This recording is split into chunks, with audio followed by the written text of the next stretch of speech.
말씀은 창세기 9장 18절부터 29절까지의 말씀입니다.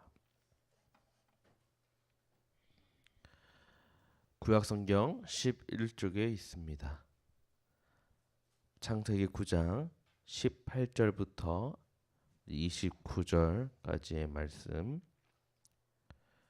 함께 교독하며 봉독하도록 하겠습니다. 방주에서 나온 노아의 아들들은 셈과 함과 야벳이며 함은 가나안의 아버지라. 노아가 농사를 시작하여 포도나무를 심었더니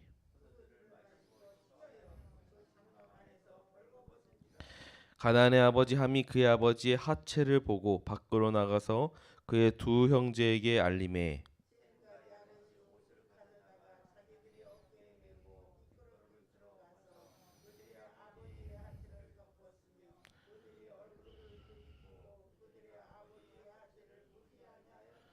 노아가 술이 깨어 그의 작은 아들이 자기에게 행한 일을 알고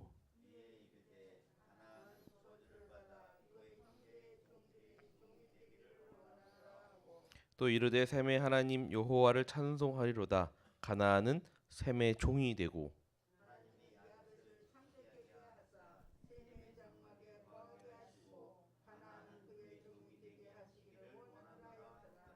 홍수 후에 노아가 350년을 살았고 아멘. 할렐루야. 오늘도 이 새벽에 나오신 우리 성도님들을 주님의 이름으로 축복하고 환영하고 사랑합니다. 오늘 말씀은 이제 노아의 마지막 이제 끝부분의 말씀입니다. 그래서 우리가 18절의 말씀을 보면은 이제 방주에서 나온 노아의 아들들이라는 이제 문장으로 이제 말씀이 시작이 되는데요. 성경은 그들이 어떻게 홍수 사건 이후에 살아가고 왔는지를 설명해 주고 있는 그런 말씀 구절입니다. 가장 먼저 노아의 세 아들들 셈, 함, 야벳 이 세 아들들을 언급을 합니다.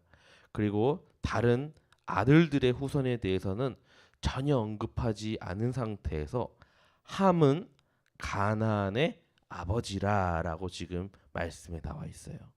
굳이 이렇게 함은 가나안의 아버지다라고 언급하는 이유는 여러분 무엇이겠습니까? 이 후의 이야기에서 이제 창세기야 또 이제 구약에 이제 쭉쭉 이제 나오는 이야기에서 이제 가나안의 이야기가 나올 것임을 이제 암시하는 그런 말씀 구절이라는 것이지요.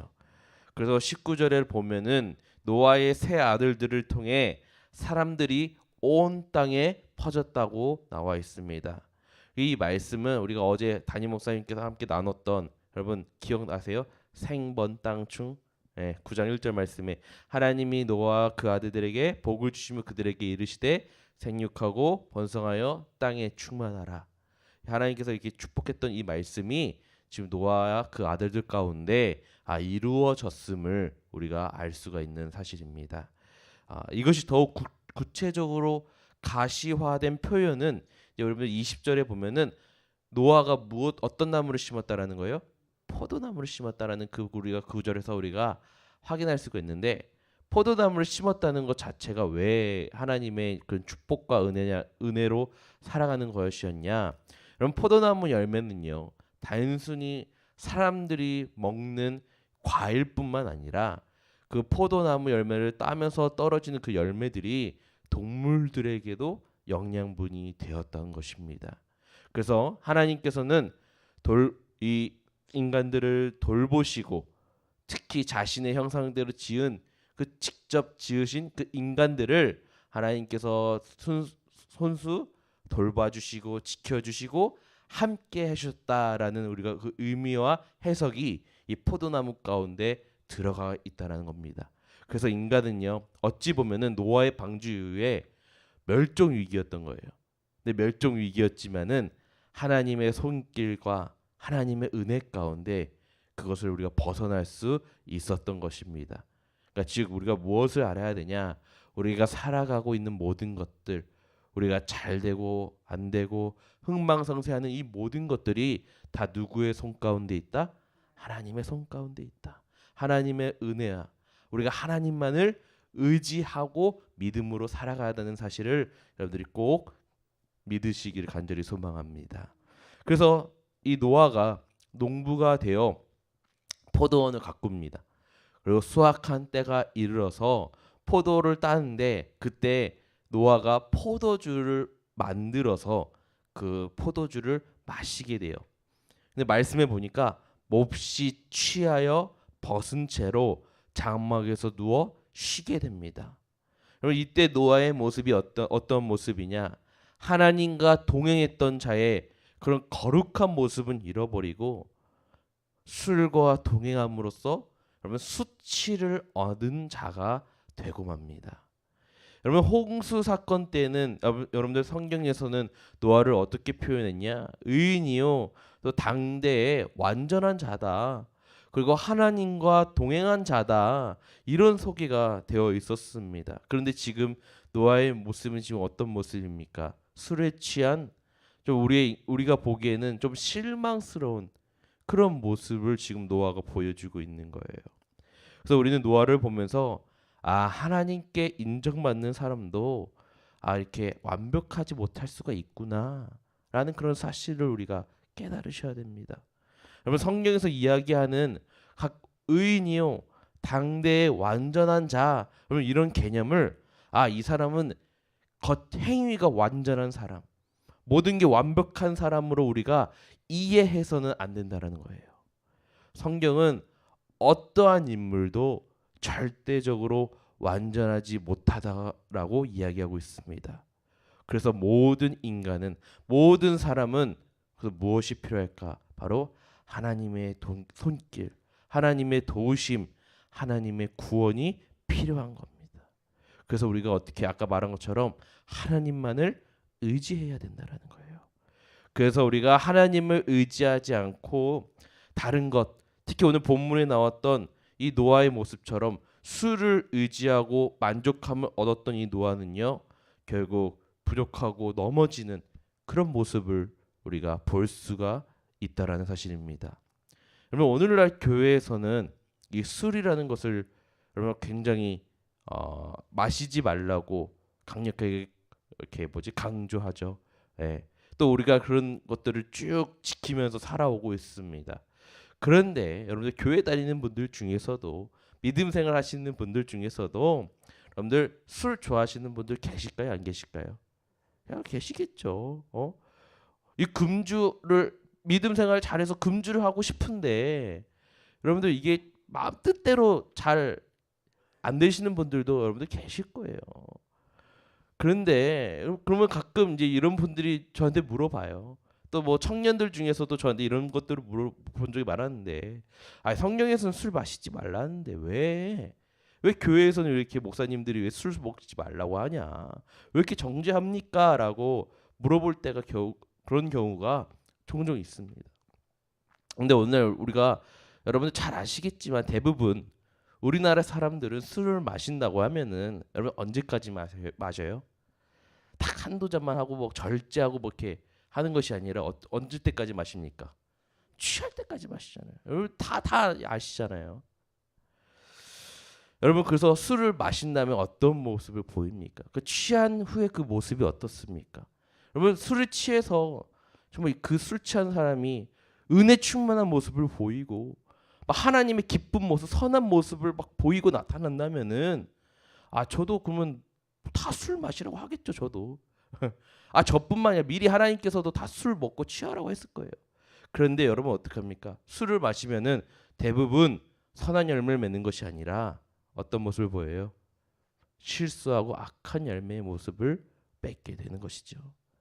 그래서 음주운전도 법으로 제재하는 것이 미필적 고의로 인한 이런 살인죄를 부르기 때문에 여러분들 그래서 우리에게 있어서 술 취함은 여러 부작용을 낳는다는 것입니다. 그래서 성경은 술 취한 것을 방탕한 것으로 규정하고 있고 우리가 오직 무엇으로 성령의 충만함을 받으라라고 성경 가운데 말씀하고 있다는 겁니다. 성도님들도 하나님을 믿고 의지하고 만나는 사람들은요 자연스레 세상과도 멀어지고 뭐 여기 여러분들 모르겠지만 내가 술 때문에 힘들어하시는 분들이 있으면은 그러면 하나님을 정말 잘 믿고 따르면은 어떻게 돼요? 술도 자연스럽게 멀어지게 되는 것이지요. 여러분 우리가 하나님과 가까워져 가지고 성령의 기쁨의 열매를 맺는 저와 여러분들이 되시기를 간절히 축원드립니다. 우리 22절 말씀 함께 보도록 하겠습니다. 가나안의 아버지 함이 그의 아버지 하체를 보고 밖으로 나가서 그의 두 형제에게 알림해. 노아가의 수치를 처음 발견한 사람이 누구입니까? 가나안의 아버지 함이었어요.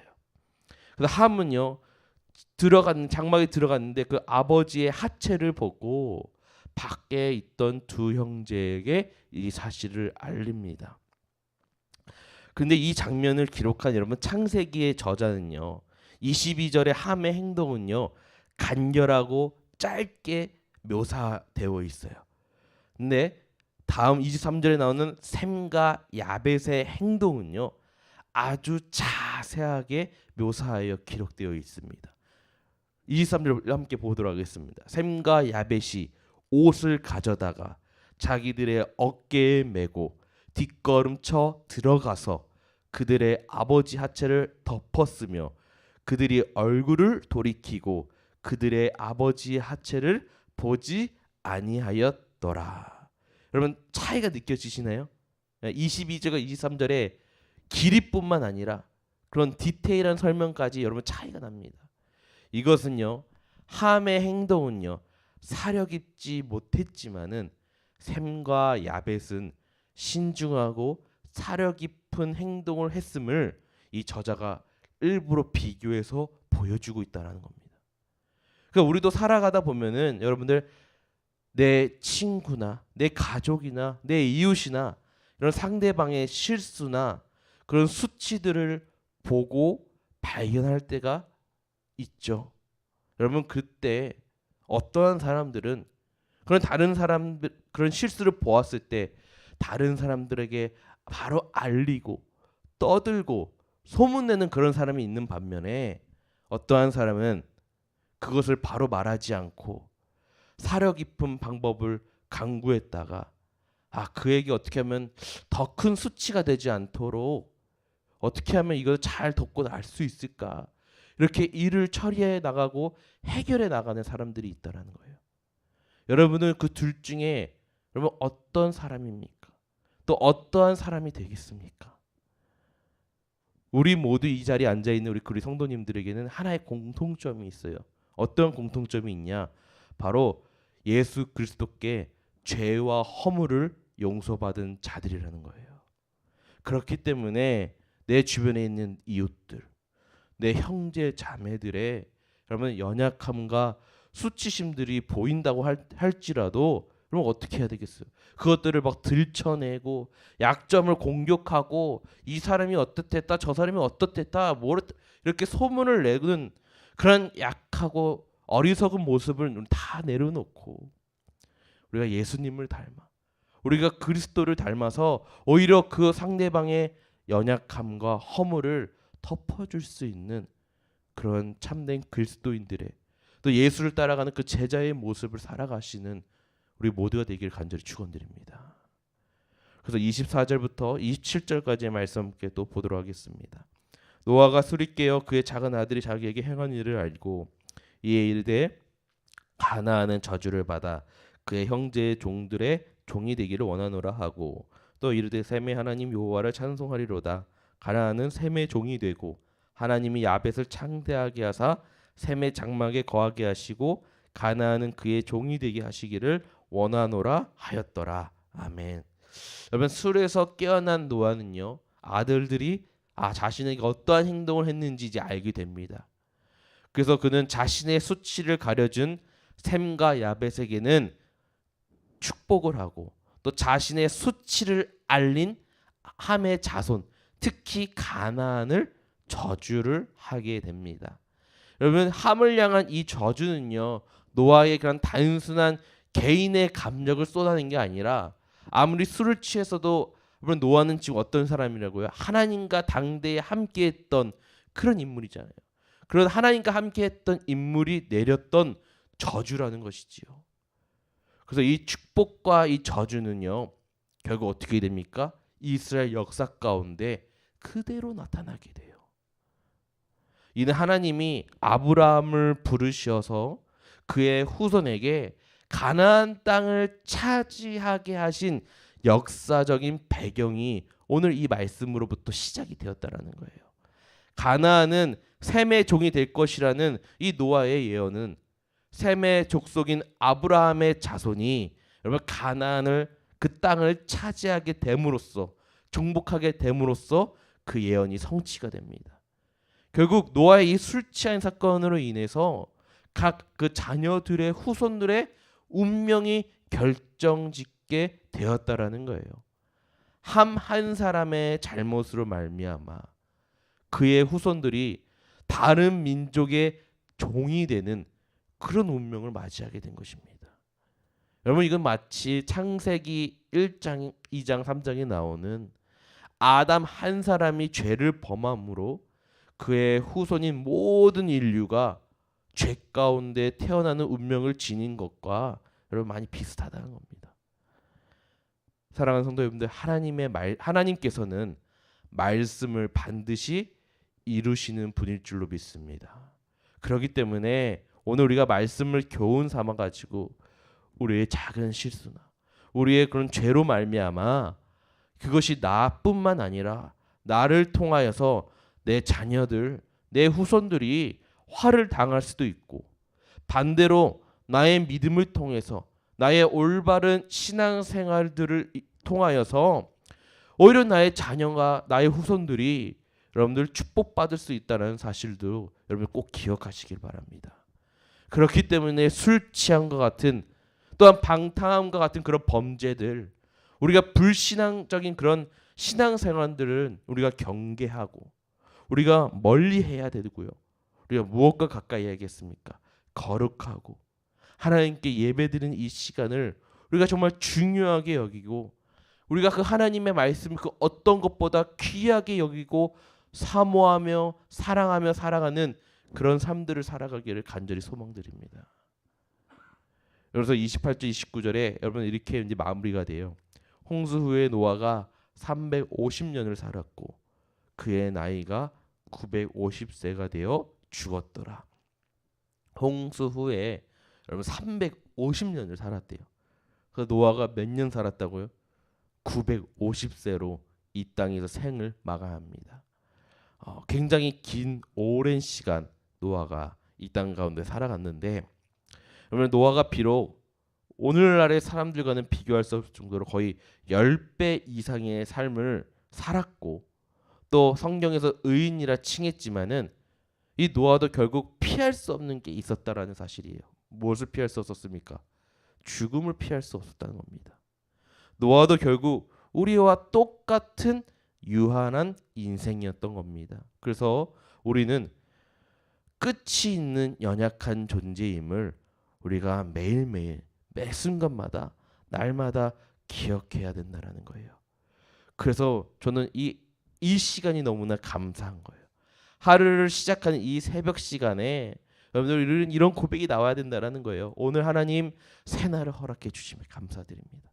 새 생명 주심에 감사합니다. 그러니까 우리가 하나님 앞에 나의 연약함을 깨닫고 그 연약함을 기억해서 우리가 하나님 앞에 겸손한 모습으로 나아갈 때 우리가 하나님께서 우리에게 함께해 주시고 우리에게 은혜를 부어 주신다는 그 사실을 여러분들이 꼭 기억하시길 바랍니다. 사랑하는 우리 계암교회 성도님들, 오늘 이 말씀을 이제 마무리하려고 해요. 의인이며 당대의 완전한 자라고 하나님께 인정받았던 노아도 여러분 실수를 했습니다.